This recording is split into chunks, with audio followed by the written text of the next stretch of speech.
10, 1-21. The good shepherd and his sheep. Very truly, I tell you, Pharisees, anyone who does not enter the sheep pen by the gate, but climbs in by some other way, is a thief and a robber. The one who enters by the gate is the shepherd of the sheep. The gatekeeper opens the gate for him, and the sheep listen to his voice. He calls his own sheep by name and leads them out. When he has brought out all his own, he goes on ahead of them, and his sheep follow him because they know his voice. But they will never follow a stranger. In fact, they will run away from him because they do not recognize a stranger's voice.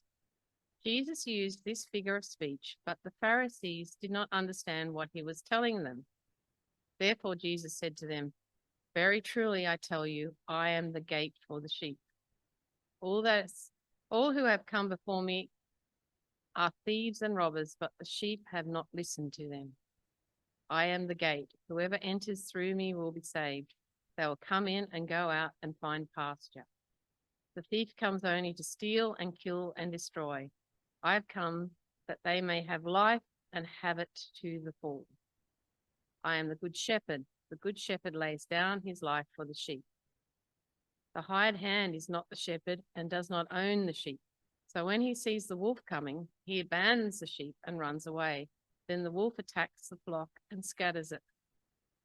The man runs away because he is hired hand and cares nothing for the sheep. I am the good shepherd. I know my sheep, and my sheep know me. Just as the Father knows me, and I know the Father, and I lay down my life for the sheep. I have other sheep that are not of this sheep pen.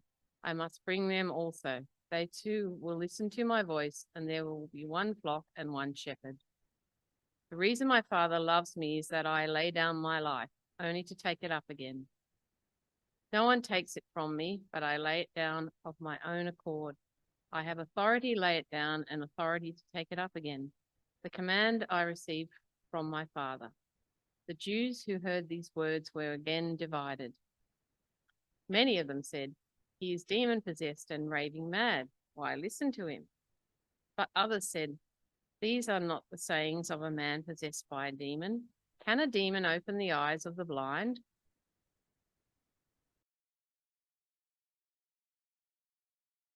So we ended last year starting to work our way through the writings of John, as we've been looking at passages that help to show who Jesus is, as our main topic for this series is knowing him.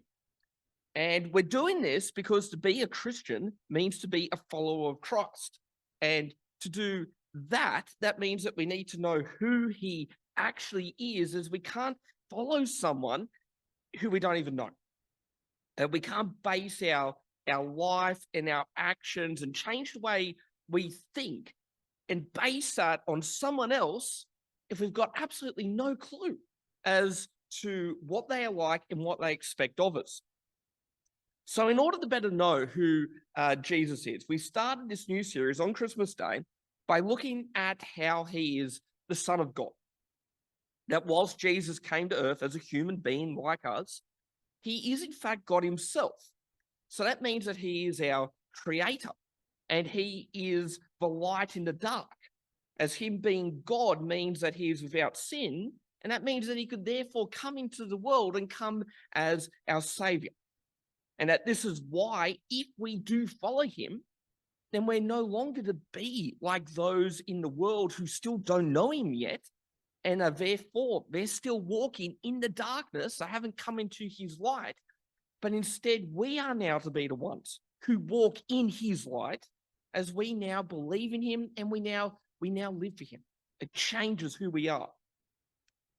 And then last week, having seen how he is the light in the dark, and that he has come into the world in order to save his people, we then looked at how this is why he has actually brought hope into the world. As we were all once in this darkness, we were dead in our sins, and we're unable to save ourselves from our sins. But thanks to Jesus, he came to save those considered even the most hopeless by society, meaning that all of us are now able to be rescued from our trouble, no matter how lost in them we might have been. That by Jesus coming into this world, well, he's now given us a way to get out of what is our hopeless situation. Which is why we'll continue on that point today. By looking at this passage that we just read out, that actually shows in more detail what being rescued by Jesus from the dark and our hopeless state, what that really looks like. Because here we see how Jesus has come into the world, and he's come into this world not just to teach and to just explain these things, but more than that, that he's actually our personal rescuer, that he's the one who protects us and he saves us from that darkness that we looked at.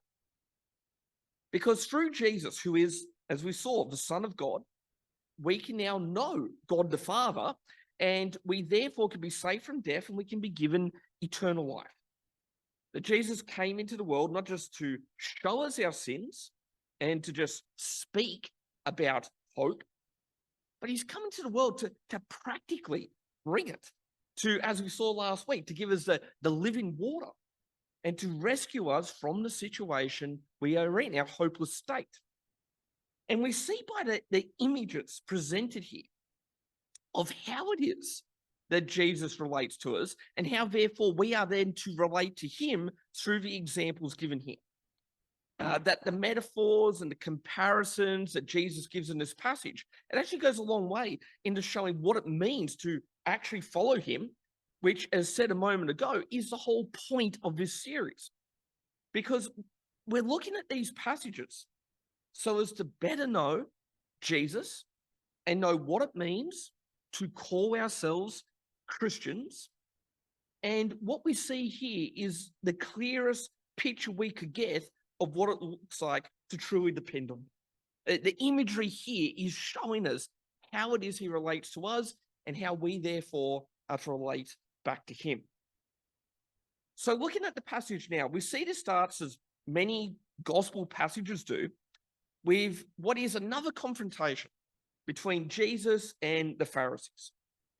And this particular one is going to get right to the heart of salvation, because Jesus is going to make it very clear to them that there are no back doors into being a part of what is God's people.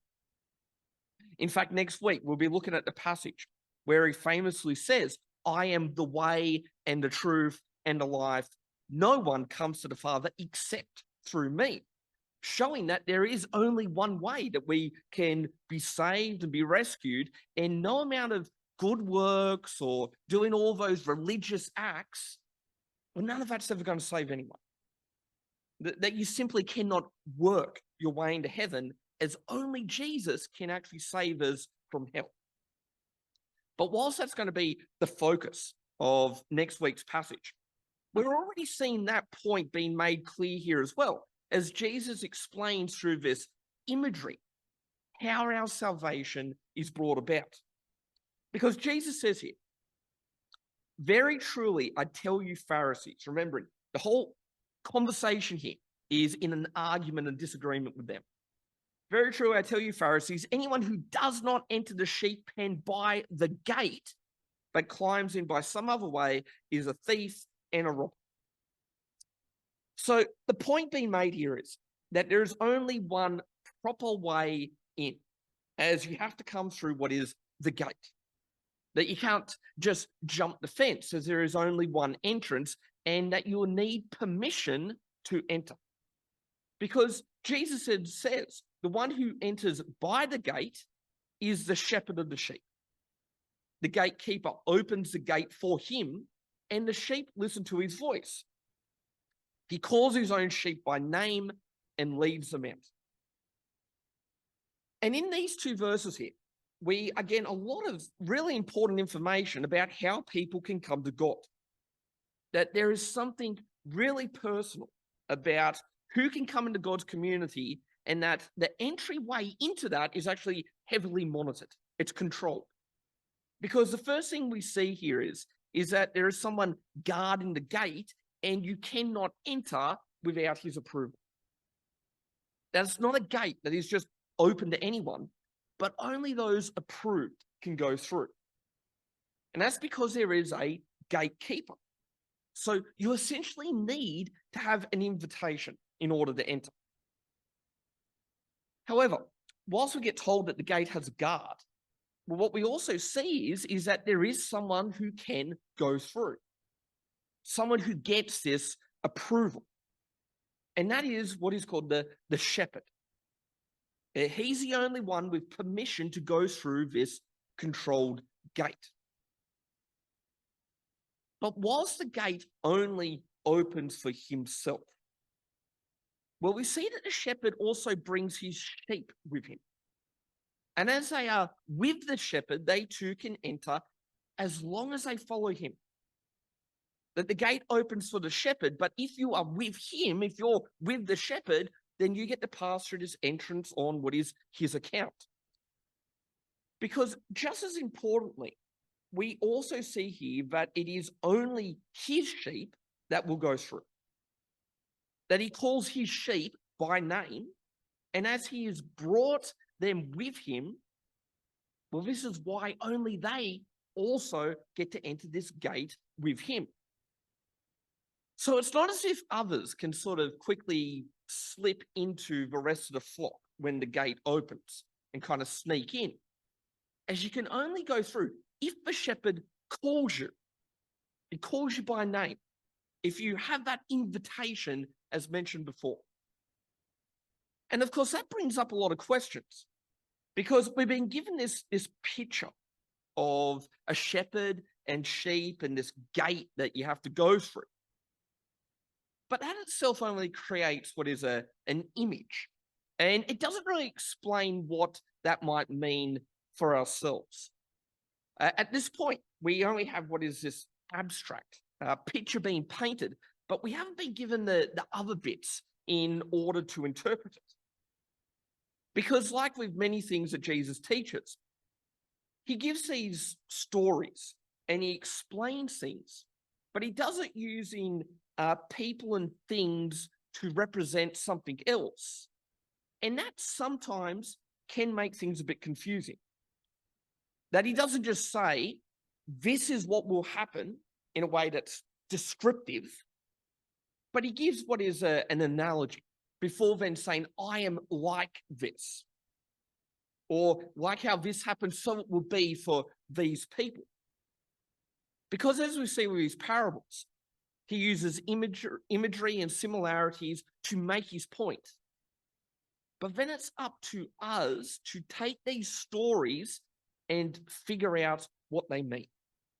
To actually listen and understand what he's saying and to be able to then apply it to ourselves. And that's what's happening here. There's a story of sheep and shepherds, and it raises the question of who is the gatekeeper and who is the shepherd that gets to go through this gate. And also, who are the sheep? Do they represent someone or something? Because all these things do need to be understood in what they symbolize if we're to make any sense of what we're reading here. And as we'll see, there are those there on that day who just didn't understand it. They couldn't hear his voice. Which is why as we read on, if we are listening, we now actually get the answers to all this. Because we do quickly find out by what Jesus goes on to say, and as he gives more detail here, who and what each of these things represent. And then by seeing that, we then see what this should actually mean for each of us. What does this mean in how he relates to us and how we relate to him? And what we're going to see is that Jesus is actually represented by what is a couple of things. And because of these things, this is why he is our rescuer. That this passage is not just one analogy being made, but it is in fact has several aspects to it, but they do all come back to the same idea of sheep and shepherds. That we have not just read this as just one analogy, and we mustn't do that, because if we do that, it could almost start to contradict itself. There's a few imagery things being presented here, and if we just read them and then try to not put them together, we might misunderstand what's going on. But instead, when we read them as a whole and we see what's being said, we see that it's using this theme of what is sheep being protected to get this point across in various ways. Because each example that Jesus gives here, it does make the same point. Each bit of imagery here all shows that through what is the work of Jesus, well, this is how we get saved. This is how we get rescued, how we get brought from the darkness and then brought into the light of his kingdom. So knowing that there's going to be what is several different images being given here. The first one we see is that Jesus is the shepherd who calls his sheep. That's going to be obvious. That's the main point being made. Because we saw in verse 2, it said, the one who enters by the gate is the shepherd of the sheep. And then when we get down to verse 11, he says, I am the good shepherd, making it very clear that this is who he is represented by in this. Jesus himself is that shepherd that gets to enter through that gate. So if you can imagine what is a large walled off area that keeps sheep safe at night, they're all put inside of this wall, then only the shepherd is allowed in and no one else. And the gatekeeper, seeing the shepherd and knowing that it is his sheep that are inside, he then opens the gate and allows what is the shepherd and only him to enter. Because the whole point of this setup is to keep the sheep safe at night, as having this one entrance keeps out the thief and robbers, as spoken of back in verse 1. So what we're seeing here is that Jesus is going to be that shepherd who can enter and also even exit. That as this is all imagery and each part represents something, then Jesus himself, being the shepherd, is going to be that main point. That he alone is the one who has permission to enter through what is this heavily monitored entrance. But we do also see that more than this, that Jesus is also the gate itself. Because after showing how he is a shepherd who can enter through this gate, he then takes this same idea of what is protecting the sheep and being this barrier and having this one entrance to them, and now he uses it in other ways. This is where we see multiple different forms of imagery being given, but all showing the same thing. Because he also says in verse 7, very truly I tell you, I am the gate for the sheep. So now he's using another idea to convey that same point. Because in other situations back in those days, when you think about a community back then where there's shepherds and sheep, and that was a very common thing, the sheep would also be put in what is a walled off area, but there wouldn't be what is a physical gate that opens and closes. It's not going to be a gate on hinges that you can open and close and there's a little lock there like you would have maybe today. And because you wouldn't have that, you just have the wall and this open area that sheep can actually walk through. Then the shepherd would lay on the ground throughout the night so as to block this opening, meaning that the only way through the entrance was really through the shepherd. That the shepherd literally becomes the gate itself, because unless he moves out of the way, nothing can come in or out of the sheep pen. He's blocking that one and only entrance. So there are two images going on here. The first one is that Jesus is the shepherd, that the gate opens for. He's the only one with permission to enter, but that also he is the gate itself. He is what opens and closes the entrance by being the blockage, by being the gate to this one entrance. And whilst being the gate or being the shepherd who has permission to enter through a physical gate, whilst they are in obviously some ways different, for the purpose of the message being given here, they are both essentially teaching the same thing. That the only way in and out is through Jesus, as there's no other way that you can get through this entrance unless he allows it. Unless he allows it either by moving out the way and not blocking it, or by having permission to enter and inviting you through with him. And when we get that bigger message, we then see the importance of this for what is Jesus' larger point about him being the rescuer and the one who saves. Because he says in verse 9, I am the gate, whoever enters through me will be saved. They'll come in and go out and find pasture. So the picture Jesus has been creating is that he's in control of this entire situation. That he shepherds the sheep, and the only way the sheep can go through this entry and exit is by his approval, and therefore only his sheep can come and go. And as only his sheep can come and go through this entrance that he is the gate of, then nothing else can get to them. That the sheep are now safe where they are, as he is a barrier between them and any danger, and he's also the one who leads them out into the fields. So there's some of the imagery being explained so far, that Jesus is both the shepherd and the gate, and because of that, his sheep are safe. And they're safe as no one else can get to them, as he alone controls all coming and going in and out of the pen. And as we read on, we now see he gives more detail as to what is the kind of shepherd that he is. That now we'll see what is the more personal element to all this, as we'll get a better idea of how it is that he sees his sheep. Because when we go back to verse 11, that showed that he was a shepherd, we also saw that Jesus said, I am the good shepherd. And then after stating this, he then goes on to create a contrast between the one who cares for what is his sheep and someone who is just doing a job. Someone who also can look after the sheep. But unlike the shepherd, they don't have this personal connection with the sheep in their care.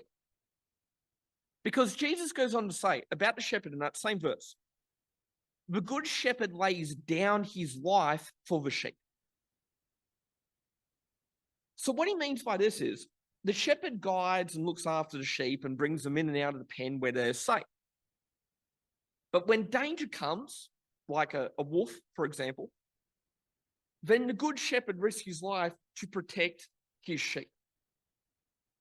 That because he cares so much about the sheep, and because they are totally his responsibility, then he actually puts their life even before his own. But he doesn't run away or turn his back on them, but he's willing to die for them, as that is what a good shepherd does. Because we then see what the other person who looks after sheep is like. And this other person is a hired hand, someone employed to help out. So he now contrasts one of them to the good shepherd, which he is, by saying in verse 12, the hired hand is not the shepherd and does not own the sheep. So when he sees the wolf coming, he abandons the sheep and he runs away. So there's a totally different level of responsibility here. That being a hired hand means that the sheep are not his, but he's simply just employed to help. So he doesn't really care, and he wouldn't risk his life for what is just some sheep. Because to the hired hand, it's just a job. So this is not something worth dying for. That he has what is little personal concern for what is happening to someone else's sheep. And because they won't risk their life for the sheep, we then see what happens to the sheep when trouble comes. Because it says after the hired hand sees a wolf, he simply runs away to save himself, and then the wolf attacks the flock and scatters. So whilst a good shepherd will simply do anything to protect his sheep, and the sheep that he cares for and who he personally knows and is responsible for, well, the hired hand just won't go to that extreme. Which means that when trouble comes, then the sheep are just on their own. That there's simply dinner for the wolves. Because as Jesus goes on to say in verse 13, the man runs away because he's a hired hand and cares nothing for the sheep. So the main point here is a shepherd's job is to guide and protect his sheep, and a good one will even die to protect them. But someone who doesn't care, if it's just a job that they're doing, like a hired hand, they're not going to risk their life for some sheep. They're just there for the money. And as the sheep are not their own, they don't love the sheep. And that's really the big difference here. They both do a similar job. They're looking after sheep.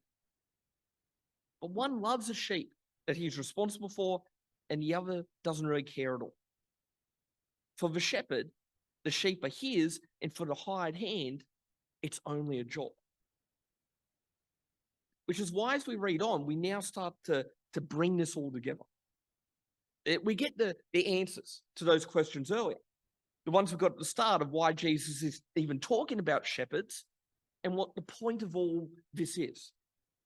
Right? What message is he trying to get across by all these examples that he's given? And we see he says in verse 14, I am the good shepherd. I know my sheep, and my sheep know me, just as the Father knows me, and I know the Father. And I lay down my life for the sheep. So what Jesus is saying is, he's the kind of shepherd who loves his sheep and would even die for them. That he's not the hired hand just doing a job, but he's the type that will give his life to protect the sheep, as we just looked at. And because he loves the sheep so much, he knows each of them and they know him. As he said back in verse 3, the gatekeeper opens the gate for him and the sheep listen to his voice. He calls his own sheep by name and leads them out. So we see that his sheep trust him. They know that he is their good shepherd. That just as actual sheep can recognize different human voices, he's saying that his sheep, his followers, they're also going to know his voice. They're going to listen to him and follow him. So we get the answer to what all this talk about shepherds is for. Jesus is using it as a comparison to what he is like. He's given the example of what it is that he's willing to do in order to protect his sheep and to show the relationship that he has with them. That he has what is a genuine personal relationship with those in his care, as he knows each one by name, and that he's willing to die for them so he'll protect them from whatever danger comes their way. That this is a total contrast and difference to, you'd say, the religious leaders at the time, the one he's having an argue with, who are the type who would run away. They don't know the sheep by name. They don't care. But of course, that doesn't answer what is the other obvious question here, the one that we haven't looked at yet. Because we've looked at the role Jesus plays, and we've looked at how he leads the sheep and he guards them both in the fields and also in the pen. And we've also seen that he is the gate, as he calls himself. So this is how he protects that which is his, that he literally uses his body to protect the sheep from the wolves that would come from them, unlike the others around at the time. But the real question now for us is, who are the sheep? Who is it that he's willing to die for? And who is it that he knows and even calls by name? And we see the answers to that as we read on. Because he now says in verse 16, I have other sheep that are not of this sheep pen. I must bring them also. They too will listen to my voice, and there will be one flock and one shepherd. So we're getting the idea that the sheep are those who follow Jesus, those who trust this good shepherd, and that there are some that he has already got, the ones in the sheep pen, and there are others out there that will then be added to the flock. They're not in the pen yet. So straight away, this is indicating a growing of the group, that there's more sheep to come in. And if we look at the timeline of the New Testament, we see that Jesus came to the Jews, which are who the disciples all were, as it was in Judah and Jerusalem that he did most of his ministry. And he also made it clear during this time that his message of salvation, whilst he was bringing it to them, it was actually for the whole world. That he brought good news to people everywhere, not just to those in Judea. In fact, as we looked at last week, he already showed how far-reaching his message was to be. Because we saw that he went to Samaria and he told the woman at the well that his message of hope and salvation was for her as well. So this means that there is a plan to add to what is the original flock, to bring more in and make it what is one large unified group.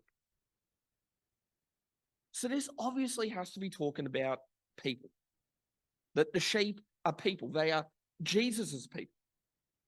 They are the Christians, the followers of Christ, the ones who belong to him. They, like sheep, belong to who is the Good Shepherd.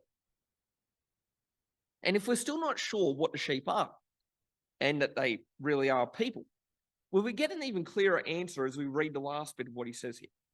Because we read in verse 17 and 18, he says, "The reason my Father loves me is that I lay down my life only to take it up again. No one takes it from me, but I lay it down of my own accord.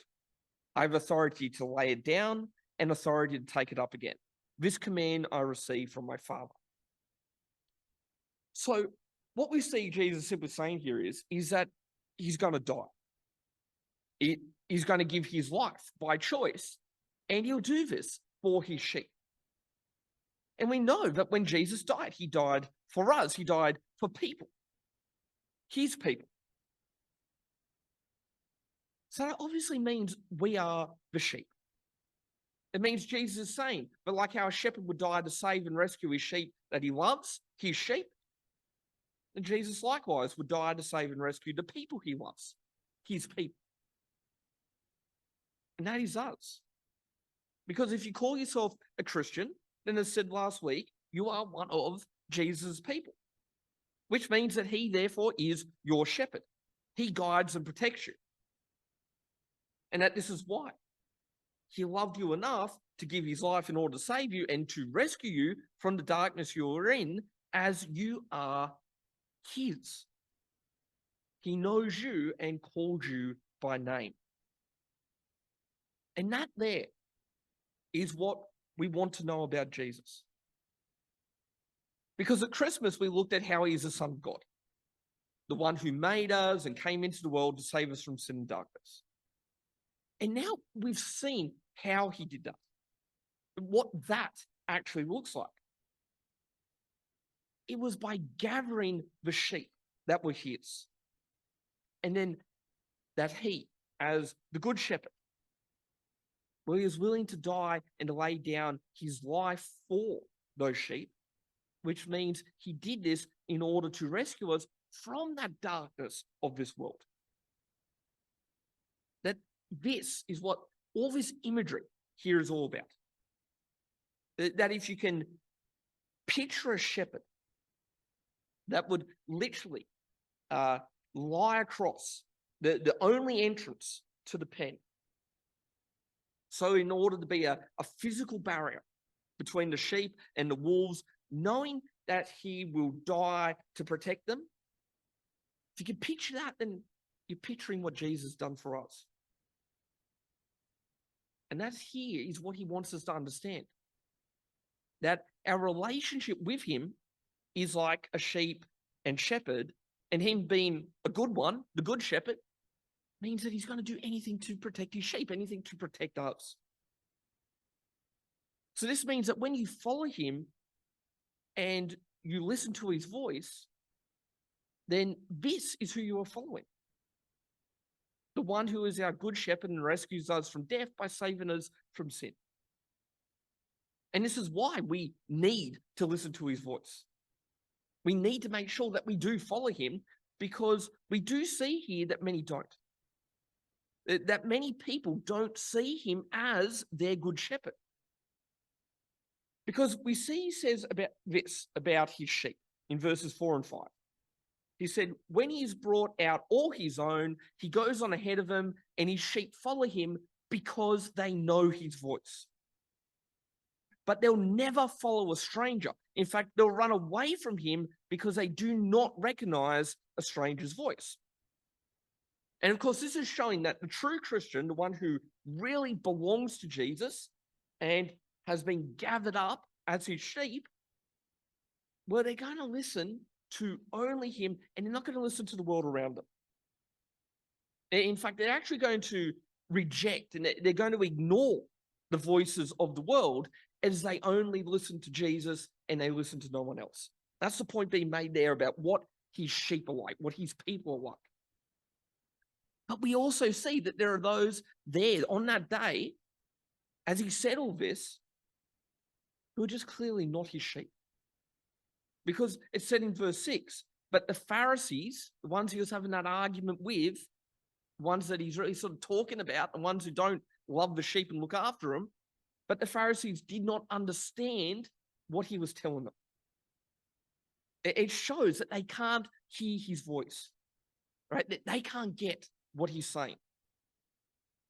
And then down in verse 20, we read the people there say, he is demon possessed and raving mad.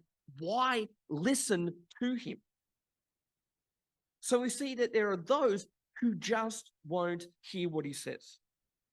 They just don't see him as the good shepherd. In fact, they're saying that he's demon possessed. They think he's crazy. They refuse to listen to him. It's the opposite. The sheep listen to him. They won't. They say, don't listen to him. And we can know why that happens. Because as we saw on Christmas Day, it said in verse 10 of that first chapter, that when Jesus was the light that came into his own creation, that he was in the world, and though the world was made through him, the world did not recognize him. And then it said his own did not receive him. So this is already showing that when Jesus came into the world, that there was going to be many that would simply not follow him, as they just can't see him as he really is. They don't see him as their creator. They don't see him as the light. And they don't see it because they're just not his sheep, and he is not their shepherd. But what we also saw back in that first chapter, this was contrasted with the next verse that said, yet to all who did receive him, to those who believed in his name, he gave the right to become children of God. And that there is what we're now seeing here in this passage. That his sheep, they hear his voice. So if we are a part of that gathered flock, then we must also see him as our shepherd, and we must listen to him and follow him. That this is what it means to be the Christian, the Christian, to be a child of God that belongs to him. That if you believe in him, then you are now a part of Jesus's sheep. And when you're a part of that, then he alone is the voice you listen to. You listen to only him. You don't listen to the world. And then he becomes the one that you trust, and you trust only him to rescue you from sin and death.